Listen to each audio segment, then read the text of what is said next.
Deuxième partie de préparation, les inéquations. Une première inéquation, 4x moins 3 facteur de x plus 2 inférieur ou égal à moins 7.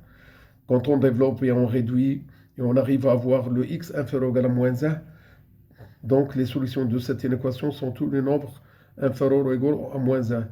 Essayons de représenter les solutions sur une droite gradiée. On trace une droite, on indique le zéro de la flèche qui indique le sens de cette droite. Il s'agit d'un axe. Alors, le moins 1, il est placé ici.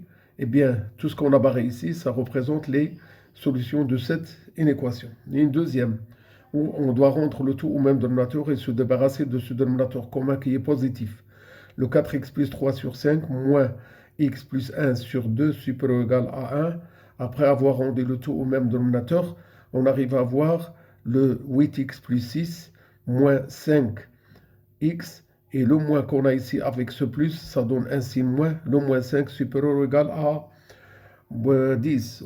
On garde le x dans un membre, tout le reste dans l'autre membre, ça sera le 3x, il est supérieur ou égal à 9, alors le x il est supérieur ou égal à 3. Les solutions sont tous les nombres réels supérieurs ou égaux à 3.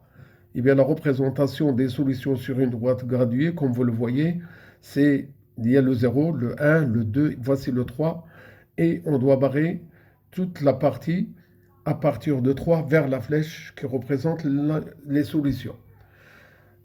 L'avant-dernière, où on doit bien faire attention, le 7 moins 3x inférieur à 2, c'est-à-dire le moins 3x inférieur à 1 moins 6, c'est-à-dire le moins 3x inférieur à moins 6.